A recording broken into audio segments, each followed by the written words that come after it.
mengaku dengan hati kami dan mulut percaya kepada Tuhan. Kalau kami boleh ada sampai sore hari ini, semuanya karena kemurahan-Mu ya Bapa.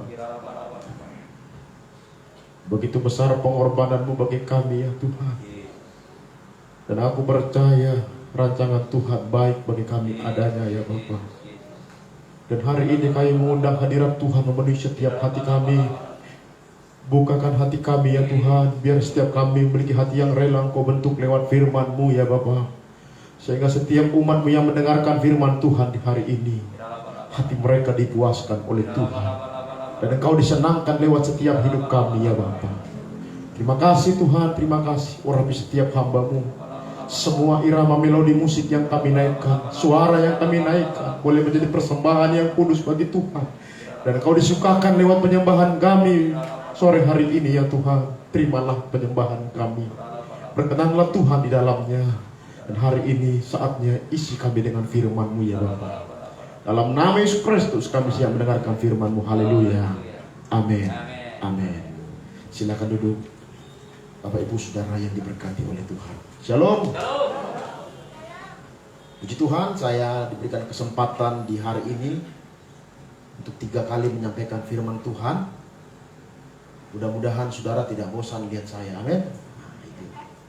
Tapi kalau bosan pun jangan terlalu jujur, karena kadang-kala kejujuran itu menyakitkan saudara.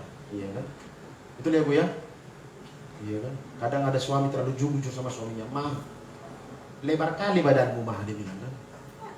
Kok ngomong gitu? Dulu waktu baru nikah manggilnya Hani, iya kan? Hani, gitu. Iya sayang. Sekarang baru anak 1 umur 5 tahun, Ma, besar kali kau Ma, katanya bayang. Saya ada punya teman saudara-saudara. Satu kali saya lihat mereka begitu romantisnya. Saya mau menganalisa dan membuktikan apakah benar-benar mereka romantis. Coba. Saya datang ke rumah tanpa informasi. Karena selama ini kalau telepon, halo sayang, halo manis dibilang, halo cinta, kata-katanya itu loh. Sampai saya di rumah bertamu saudara, manggil istrinya begitu romantis saudaraku. Meow, bayangkan tuh. Manggil istrinya, meow. Istrinya jawab, manis, manis, ada apa? Gitu, bayangkan. Ini saudaraku nggak dibuat-buat, agak lucu kelihatannya, tapi itu fakta. Di teman saya, rekan saya, hamba Tuhan di daerah Kalibata. Saya kagum juga, udah berapa tahun lu manggil istri lu begitu? Dari sejak pacaran sampai hari ini, kami nggak pernah berubah rasa sayangnya, dibilang. Aku manggil istriku, itu panggilannya yang saya. Kalau istriku manggil aku, itu dipanggil bang. Kenapa? Karena muka kayak kondektur, dia bilang. Bayangkan, Bu. Aku terlalu kaku kalau dipanggil papa. Sekalian aja panggil pipi gitu loh. Muka begini nggak bisa romantis, karena memang sudah hukum alam, dari sananya sangar saudara. Ini bawaan dari sononya udah begini modelnya. Nah meskipun begitu saudara-saudara, ada istri saya dan anak saya di tempat ini, saya berusaha saudaraku, supaya kerajaan sorga, damai sejahtera sorga turun di rumah kami. Katakan amin. Sebab seperti khotbahku tadi pagi saudaraku, damai sejahtera itu bukan tergantung apapun, tapi tergantung hati kita bersyukur kepada Tuhan. Katakan amin. Nah kalau hari ini saudara-saudara, di rumah kita tidak ada damai sejahtera, artinya saudara lupa bersyukur. Makanya ingatkan istri dan suami, katakan, Ma, setiap hari ucapkan syukur kepada Tuhan. Nah hari ini saya akan berbicara mengenai figur seorang ayah yang bernama Abraham. Ibadah yang kedua saya khotbah tadi tentang suami adalah imam, dan hari ini saya akan berbicara lagi bagaimana Abraham, seorang imam yang tangguh, benar-benar jadi teladan di rumahnya. Saudaraku yang diberkati oleh Tuhan, kita tahu saudaraku, Tuhan pernah berfirman kepada Abraham, Abraham, satu ketika nanti Abraham, kau akan memiliki keturunan. Janji itu terus dipegang oleh Abraham. Meskipun kelihatannya tidak ada tempat berhala, karena usia Abraham sudah tua ketika itu. Sarah istrinya nggak yakin, nggak mungkin Pak. Apa kata orang, umurku sudah 80 tahun, gimana ceritanya Pak?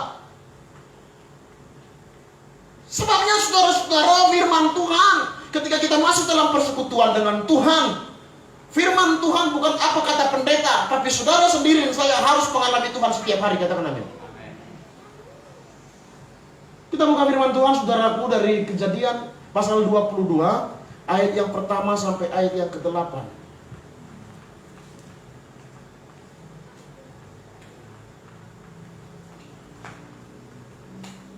Saya akan bacakan ayat yang pertama, sidang jemaat, ayat yang kedua sampai ayat ke-8 kita baca bergantian. Demikian firman Tuhan. Setelah semuanya itu Allah mencoba Abraham, ia berfirman kepadanya, Abraham, lalu sahutnya, ya Tuhan, 2-3. Firman-Nya, ambillah anakmu yang tunggal, yang engkau kasihi, dia adalah, pergilah ke tanah Moria dan persembahkanlah dia di sana sebagai korban bakaran pada salah satu gunung yang akan kukatakan kepadamu. Keesokan harinya pagi-pagi bangunlah Abraham, ia memasang pelana keledainya dan memanggil 2 orang bujangnya beserta Ishak anaknya. Ia membelah juga kayu untuk korban bakaran itu. Lalu berangkatlah ia dan pergi ke tempat yang dikatakan Allah kepadanya. 2-3.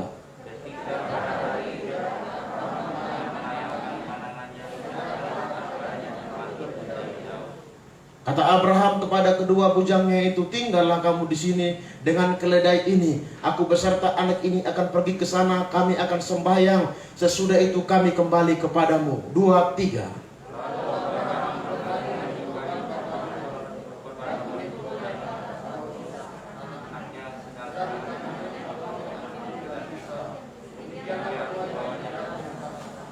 Lalu berkatalah Ishak kepada Abraham ayahnya, Bapa. Sahut Abraham, ya anakku. Bertanyalah ia, di sini sudah ada api dan kayu, tetapi di manakah anak domba untuk korban bakaran itu? Sahut Abraham, Allah yang menyediakan anak domba untuk korban bakaran baginya, anakku, bagian keduanya berjalan bersama-sama. Amin. Diberkati setiap kita yang mendengarkan firman Tuhan. Saudara-saudara, ketika Abraham dihampiri oleh malaikat Tuhan, saudaraku, Abraham biasa mempersembahkan korban kepada Tuhan melalui malaikat. Amin. Ketika Tuhan mengutus malaikat berpesan kepada Abraham, ketika malaikat berkata, Abraham, pesan Tuhan bla bla bla bla, maka apa yang terjadi? Abraham berkesimpulan dengan istrinya Sarah untuk mempersembahkan korban bakaran kepada Tuhan lewat malaikat. Ini artinya saudara-saudara, suami istri harus sepakat. Katakan amin. Suami mau berkorban, istri nggak mau, berdoa dulu biar sama-sama memberi. Itu baru mantap. Ketika istri mau berkorban buat pekerjaan Tuhan, suami juga harus dukung. Katakan amin. Suami jangan diam-diam kasih persembahan. Kenapa? Harus saling terbuka. Sebab ketika ada kesepakatan, maka tercurahlah berkat Tuhan dalam rumah tanggamu. Pak Pendeta, tapi istriku terlalu perhitungan, Pak Pendeta. Sabar saja, indah pada waktunya. Amin. Ibu-ibu kan kebanyakan gitu, Bu. Kalau uang sudah masuk, uang keluar nggak bakalan, betul? Dari rumah mau belanja 3 item, sampai di pasar jadi tambah 5 item. Dia lihat kiri kanan, dia pegang spray, ambil. Tadinya cuma mau beli sendal. Dia lihat lagi, saudara-saudara, kayaknya kalau kurang spray, kurang bagus. Dia lihat sarung bantalnya. Dia beli lagi sarung bantal. Dia lihat lagi kurang pas seirama. Dia beli lagi sarung gulingnya. Mampir sedikit saudaraku ke toko yang lain. Dia lihat ada warna rambut lagi diskon. Dia beli. Supaya apa? Supaya minggu pertama waktu perjamuan kudus, dia biar rambut itu bersinar-sinar seperti kemuliaan Tuhan. Wih. Itu artinya saudaraku, memang wanita suka penasaran. Kita laki-laki disuruh ke pasar 12 menit, 10 menit, bosannya minta ampun, betul? Ketika saya antar istriku, ada saksinya nih, ada anakku nih. Gak usah lama-lama, tunggu di situ saja, katanya. Ku tunggu 10 menit tak datang juga. Ku tunggu 15 menit tak datang juga. Sampai aku minum kopi 2 gelas baru datang, bayangkan. Dari mana? Kan gak lama, cuma sebentar doang, gak sabaran banget sih. Aku bilang, Tuhan, jadilah kehendak-Mu ya Bapa. Nah saudara-saudara, kebiasaan Abraham, saudaraku, ketika bertemu dengan Tuhan lewat malaikat, bahkan lewat apapun itu, saudaraku, Abraham selalu memberikan yang terbaik buat Tuhan. Dia sembelih domba yang terbaik, katakan amin. Dia tidak menyia-nyiakan waktu ketika bertemu dengan Tuhan. Sebabnya ketika gereja ini mengadakan persekutuan, doa malam, doa pengerja, apapun itu, kita harus komitmen bahwa apa yang kita lakukan adalah buat Tuhan, katakan amin. Begitu antusiasnya Abraham, dia bilang, malaikat tunggu, jangan pergi dulu, tunggu aku sembelih domba dulu, baru makan sama-sama. Marakah apa yang terjadi? Setelah disembelih suami istri ini domba itu, maka makanlah malaikat itu menikmati. Ini berbicara apa? Ketika kita bertemu dengan Tuhan, saudara-saudara yang diberkati oleh Tuhan, kita harus mempersembahkan hidup yang berkenan kepada Tuhan. Zaman perjanjian lama, saudara-saudara, ketika orang berdosa, itu harus ada yang korban, binatang. Kalau dosanya kecil, biasanya itu dikorbankan merpati. Dan gak bisa dikorbankan sendiri, harus dibawa kemana? Ke rumah Tuhan. Dan ada imam-imam yang menyembelih korban itu. Kalau dosanya lumayan besar, berat, saudara, yang dikorbankan apa? Domba. Kalau dosanya berat lagi, yang dikorbankan apa? Lembu.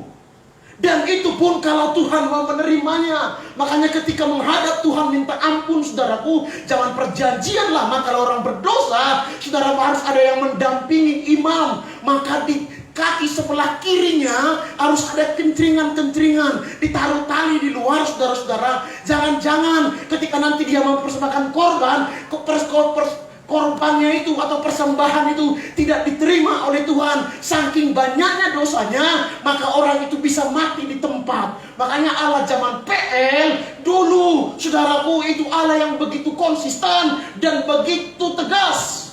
Tapi zaman kasih karunia, ketika kita berdosa, saudaraku, ketika kita datang minta ampun, Alkitab katakan walaupun dosamu semerah karmiji, akanlah diputihkan seperti salju, katakan amin. Saudara cukup mengaku sendiri kepada Tuhan, Tuhan, aku berdosa Tuhan, aku melukai hatimu Tuhan, aku menyakiti perasaanmu Tuhan, maka Tuhan setia mengampuni kita. Sebabnya tidak ada yang tersembunyi di hadapan Tuhan, semuanya transparan. Istri kita bisa kita kelabui, suami bisa kita kelabui, tapi di hadapan Tuhan semuanya terbuka. Ada satu pujian, tolong Pak Letman Dide. Telah kulihat kebaikanmu yang tak pernah habis di hidupku. Ku berjuang sampai akhirnya kau dapati aku tetap setia. Katakan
saudaraku, perjalanan iman kita kepada Tuhan harus setiap hari kita nyatakan lewat sikap dan perbuatan kita. Orang kalau bilang mengasihi Tuhan, saudaraku, mengasihi Tuhan tidak bisa hanya lip service saja, tapi harus disertai perbuatan yang nyata. Abraham, saudaraku, sudah jelas-jelas Tuhan berfirman kepada Abraham. Abraham, lihat Abraham pasir di pinggir laut, lihat Abraham bintang di langit, segitu banyaknya keturunanmu Abraham. Tapi apa yang terjadi perjalanan iman Abraham?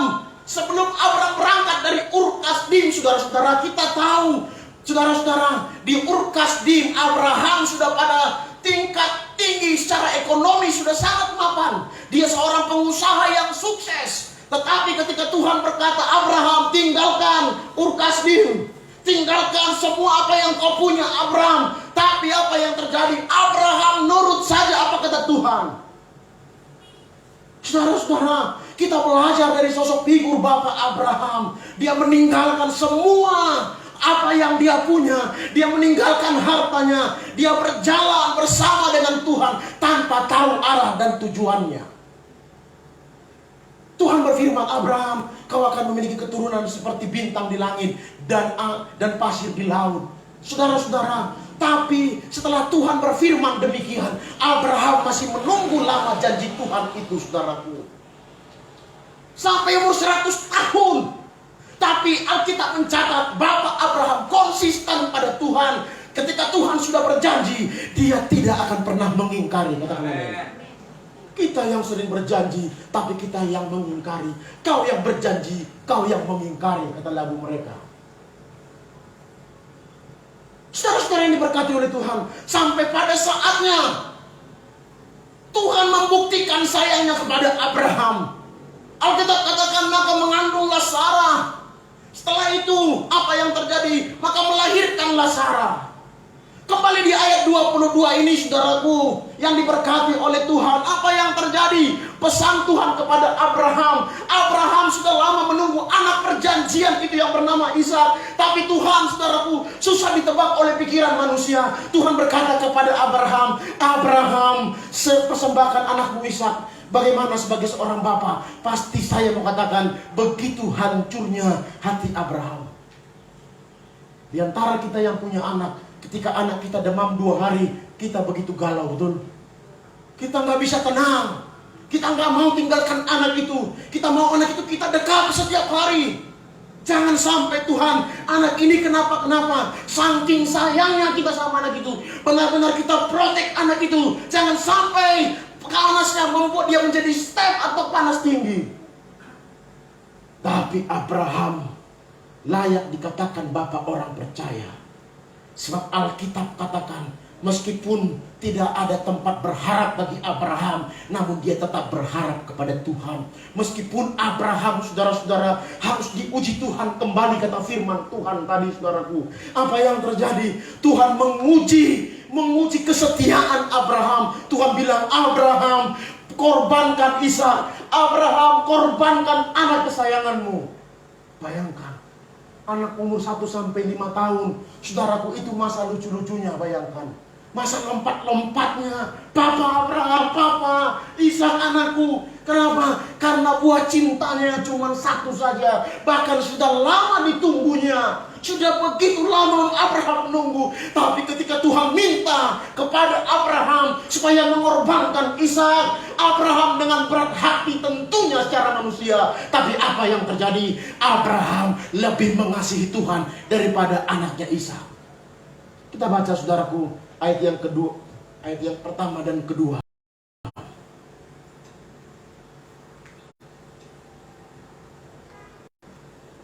Ayat yang pertama dan kedua, sidang jemaat Tuhan, kita baca bersama-sama. 2, 3. Setelah semuanya itu, Allah mencoba Abraham. Dia berfirman kepadanya, Abraham, ya sahutnya dia Tuhan. Firman-Nya, Ambillah anakmu yang tunggal itu, yang engkau kasihi, yakni Ishak. Pergilah ke tanah Moriah dan persembahkanlah dia di sana sebagai korban bakaran pada salah satu gunung yang akan kukatakan kepadamu. Kadangkala kalau menurut logika kita saudaraku, kok Tuhan benar-benar tega. Abraham sudah lama nunggu, tapi ketika dapat yang ditunggu, Tuhan minta kembali supaya disembelih atau dipotong. Coba.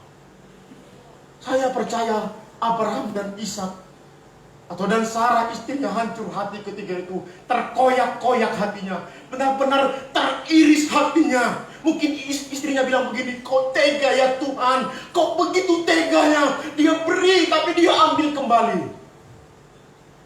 Tapi satu saudaraku kelebihan Abraham, dia tidak berontak kepada Tuhan, malah dia taat kepada Tuhan. Saya nggak tahu apa yang saudaraku sudah korbankan kepada Tuhan. Tapi Tuhan berharap supaya setiap kita belajar memberi yang terbaik buat Tuhan. Katakan amin. Kita buka Roma 12 ayat yang pertama sampai ayat yang kedua. Bertalian dengan mempersembahkan korban saudara-saudara. Roma pasal 12 ayat yang pertama sampai ayat yang kedua.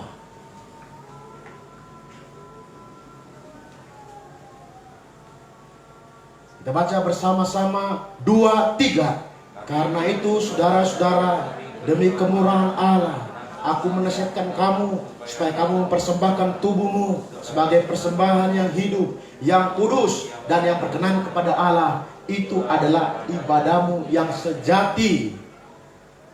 Ayat yang kedua saudaraku, 2, 3. Janganlah kamu menjadi serupa dengan dunia ini, tetapi berubahlah oleh pembaharuan budimu, sehingga kamu dapat membedakan manakah kehendak Allah, apa yang baik, yang berkenan kepada Allah, dan yang sempurna. Saudara-saudara, bertalian dengan pesan Paulus kepada jemaat yang ada di Roma ketika itu. Terjadi gejolak yang hebat di kota Roma ketika itu. Bahkan terjadi penganiayaan umat Tuhan. Saudara-saudara, orang kalau terang-terangan mengaku pengikut Kristus di zaman pemerintahan Romawi, mengaku terang-terangan pengikut Kristus, maka orang itu harus disiksa. Saya baca saudaraku sejarah dari sebuah buku. Dia bilang gini saudaraku, orang kalau terang-terangan mengaku pengikut Kristus, kadang saudaraku hukumannya ditarik kakinya, diikat saudaraku, ditarik dengan kuda di aspal, bahkan bajunya dibuka. Bayangkan ketika diseret pakai kuda, kaki diikat saudaraku berbaring. Saya nggak bisa bayangkan, sudah barang tentu badan orang ini semua terkoyak-koyak. Bayangkan. Dan ada lagi saudaraku, orang-orang di Roma ketika terang-terangan mengaku pengikut Kristus, dia akan dipertontonkan di tengah, dipasang tiang, dipasang api di atasnya, lalu dipangah pakai api. Bayangkan. Sehingga saudara-saudara, maksud dari Roma 8 ayat 28, Allah turut bekerja dalam segala sesuatu untuk mendatangkan kebaikan. Itu pesan Rasul Paulus kepada orang-orang yang teraniaya. Jangan pernah takut karena kematian. Sesungguhnya rancangan Tuhan melebihi rancangan yang jahat manusia. Dan percayalah, rancangan Tuhan mendatangkan kebaikan. Makanya Paulus berpesan, bersukacitalah senantiasa dalam Tuhan. Sekali lagi kukatakan, bersukacitalah. Sukacita orang percaya tidak tergantung kesusahan, tidak tergantung kesulitan, tapi tergantung hatimu melekat kepada Tuhan. Makanya saudara-saudara, Abraham berani sampai berkesimpulan mempersembahkan Ishak kepada Tuhan, karena dia yakin meskipun dia diuji oleh itu, dia akan taat kepada Tuhan. Mari kita belajar taat kepada Tuhan. Dan kalau kita hidup sampai hari ini, itu karena kemurahan Tuhan. Amin, saudara-saudara. Saudara-saudara, berkalian dengan Kejadian pasal 22. Maka Abraham mengambil kesimpulan dan dia berani ambil resiko. Karena Tuhan yang minta, pasti hatinya hancur. Karena Engkau yang minta, Tuhan, anakku Ishak ini, biar udah lama ini aku tunggu Tuhan. Tuhan lihat. Karena Tuhan yang pesan, maka anak tunggalku ini yang bernama Ishak akan kusembelih kepada Tuhan. Ishak, iya Pak, ayo kita ke gunung. Ishak bertanya, ngapain Pak? Ikut saja. Bawa kayu bakar, bawa minyak untuk membakar kayu itu. Bayangkan seorang bapak, dia berpikir, anak yang lama kutunggu harus mati di tanganku. Begitu hancurnya hati Abraham. Khotbahku tadi pagi, saudara-saudara, di mana dekatnya ikatan antara bapak dan anak. Satu kali, saudaraku, waktu anakku umur 2 tahun, kami tinggal di satu perumahan yang sederhana di komplek. Ada tetangga sebelah kami, saudara-saudara, sama-sama umur 2 tahun, baru lincah-lincahnya berjalan. Dan anak tetanggaku ini, saudaraku, dia punya sepeda-sepedaan yang rodanya 3, 2 di belakang, 1 di depan. Dia goes. Satu kali anak tetangga itu, saudaraku, tinggalin sepeda itu, dan anakku klaim itu punya dia. Anakku ambil itu sepeda-sepeda, ditarik, saudara-saudara. Karena kan anak-anak dengan polosnya, dia nggak paham itu milik siapa karena masih umur 2 tahun. Lalu ketika anakku tarik itu sepeda, saudara-saudara, sepedaan kecil itu, maka anak tetangga itu klaim bahwa itu punya dia. Anakku nggak ngomong, saudara-saudara, tapi anakku ketika itu dijorokin sampai jatuh. Aku lihat dari horden, saudaraku, dari horden samping rumahku, jendela, aku lihat begini. Pesan anak itu dia nggak ngomong apa-apa ke aku, tapi dari gaya bahasanya dia ingin berkata dengan bahasa air matanya, "Papa, aku ingin sepeda-sepedaan ini." Itu pesan anak itu yang kutangkap. Tapi karena aku bapaknya, dia DN aku, lihat bapaknya pasti lihat anaknya. Aku berkesimpulan begini, ketika anakku jatuh didorokin, maka aku berkesimpulan, anakku, hari ini juga kita beli sepedaan itu. Pak, Bu, saya mau katakan bagi kita, kalau kita mengorbankan yang terbaik buat Tuhan, Bapakmu yang di surga tahu untuk memberkatimu. Amin. Amin. Amin. Anakku ketika itu nggak tahu bapaknya punya duit apa tidak. Tapi sebagai seorang bapak berusaha supaya anak itu benar-benar nyaman. Katakan amin. Bapak yang mana tega, ibu yang mana tega, lihat anaknya menangis, "Ma, bayar uang kuliah, Ma." Kadang nggak ada, diada-adakannya. Kadang ada dana yang benar-benar penting, tapi karena anaknya sudah ngomong dan nangis, saya percaya bapak dan mamanya itu pasti menyelesaikannya dalam tempo yang sesingkat-singkatnya. Sebab apa? Bapak dan anak adalah satu. Pak, Bu, kalau kita melekat kepada Tuhan seperti Abraham, pasti dampaknya tidak akan perhitungan kepada Tuhan. Amin. Dia nggak akan hitung. Sebab apa? Uang yang kita kasih buat Tuhan lewat pekerjaan Tuhan itu nggak seberapa dibandingkan kasih Tuhan. Katakan amin. Makanya saudaraku kata pujian, kalau ku hidup bagimu, hatiku tetap menyembahmu. Kita naikkan pujian ini. Kalau ku hidup bagimu, hatiku tetap menyembahmu. Dunia tak bisa menjauhkanku dari kasih-Mu.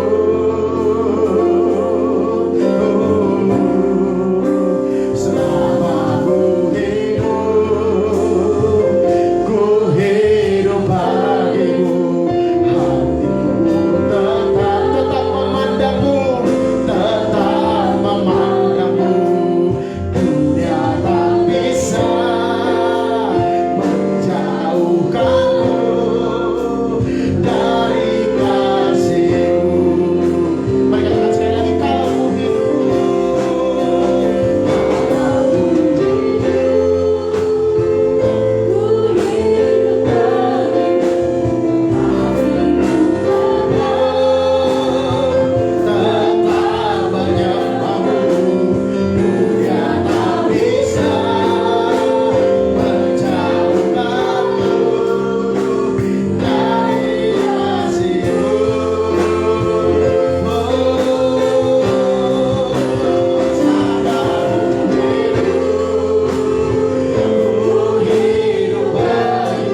di mana domba yang mau kita korbankan.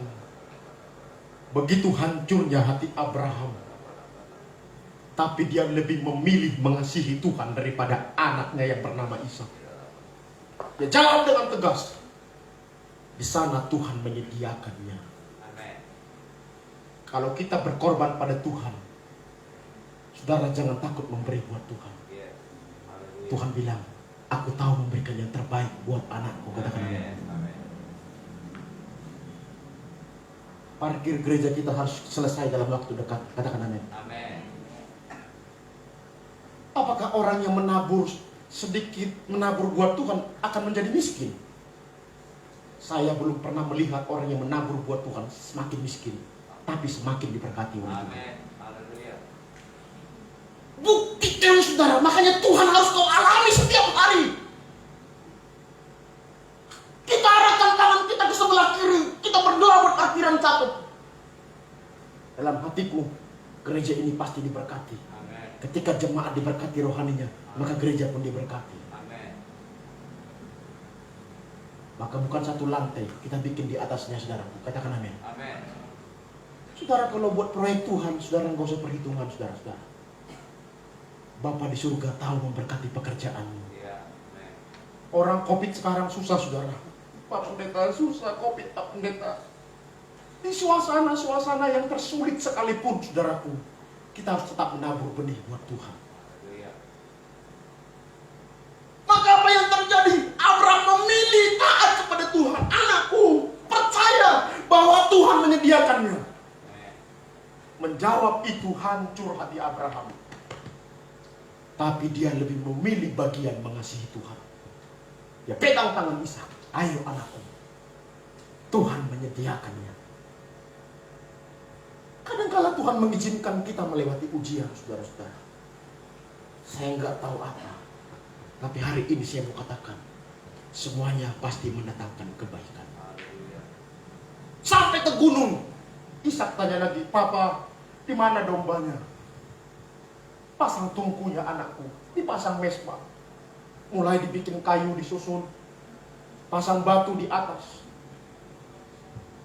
Apa yang terjadi?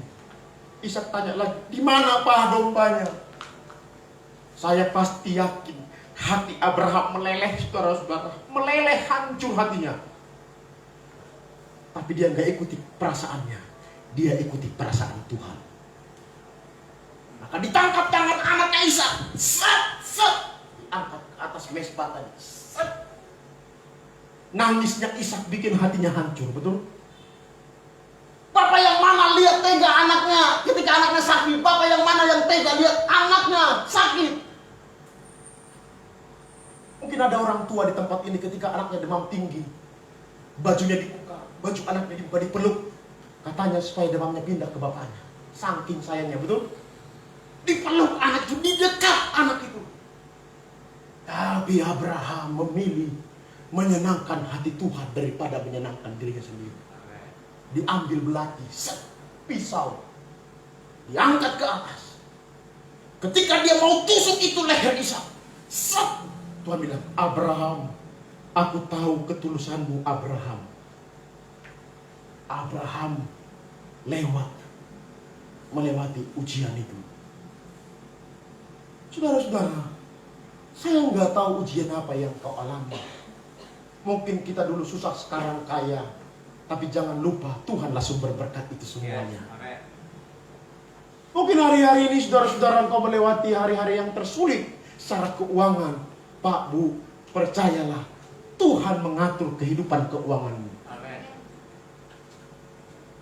Ketika itu saudara-saudara, ketika Tuhan bilang, Abraham, stop. Maka Abraham berhenti. Tuhan bilang, Abraham, aku sudah lihat hatimu, Abraham. Ketika itu Tuhan bilang, lihat domba di sebelah kirimu, tersangkut lehernya. Dalam situasi-situasi yang sangat penting sekalipun, Tuhan bisa bekerja menolong setiap umatnya. Saya percaya kita punya pengalaman-pengalaman iman yang luar biasa dalam mengiringi Tuhan. Haleluya. Saya yakin itu. Sebab apa? Pengalaman itu membawa kita pada satu keyakinan bahwa tangan Tuhan yang selalu menopang kita. Katakan amin. Amin. Bapak yang mana yang tega lihat anaknya kesakitan? Di dekatnya kita, di peluknya kita. Ketika kita panggil dia Bapak, saudara, itu satu ikatan yang kuat antara Bapak dan anak. Tuhan ingin mengatakan bagi kita, anakku tenang, percaya bahwa aku bersama dengan engkau. Saya teringat saudaraku dengan satu kisah di mana Yesus sedang berlayar di danau, saudara-saudara. Ketika itu saudara-saudara, murid-muridnya sedang berlayar di danau tengah malam. Saking letihnya saudaraku, maka Yesus pun tertidur dalam perahu itu. Tengah malam saudaraku, ini cerita sudah mungkin saudara hafal di luar kepala. Lalu apa yang terjadi? Seketika Yesus sedang tertidur, saudara dengar baik. Maka mengamuk laut taufan, mengamuklah angin sakal. Bukankah orang yang mengalami guncangan, ujian itu adalah orang-orang yang dekat dengan Tuhan? Amin. Kenapa bisa begitu? Tuhan ingin benar-benar kita yakin mengiring dia bahwa Tuhan tidak pernah meninggalkan kita. Yes. Maka mengamuklah angin taufan itu. Seketika itu semakin hebat goncangan angin itu. Alkitab katakan, maka air dari laut itu masuk ke dalam perahu itu dan mereka ketakutan. Bayangkan, mereka lupa dan lalai bahwa yang membuat angin dan laut itu ada bersama-sama dengan mereka. Saudara harus yakin, saudaraku. Coba kita jujur, waktu kita merantau, mungkin waktu kita nikah, kita punya apa? Aku dulu waktu nikah dengan istriku, kami tinggal di rumah petak, saudara. Kami hanya tidur di tikar berdua. Kutaruhlah di bawahnya kardus, supaya agak-agak hangat, saudara. Karena kalau langsung tikar ke lantai, ke ubin, itu gampang masuk angin. Setiap hari kami harus berjuang dengan kecoa dan tikus ketiga itu. Karena kami tinggal di gang sempit, hanya bisa masuk motor, saudara-saudara. Itu gangnya gang permisi, setiap 2 meter permisi, setiap 2 meter permisi, karena gang ke gang, motor pun susah masuk. Tuhan mengizinkan aku melewati semuanya itu karena Tuhan mau aku menjadi orang atau menjadi pendeta yang dewasa dalam mengiring Tuhan. Sehingga Tuhan bukan hanya kata orang, sehingga Tuhan bukan hanya yang kumandangkan, tetapi Tuhan harus kita alami setiap hari, katakan amin. Amin. Makanya Pak Bu sidang jemaat yang diberkati Tuhan, alami Tuhan dalam keluargamu. Amin. Alami Tuhan dalam pribadimu. Alami Tuhan dalam hadiratnya. Kita kalau menyembah Tuhan, saudaraku, ketika kita galau, ketika kita khawatir, ketika kita takut, saudara, ketika kita masuk di kamar, mengunci kamar, kita berdoa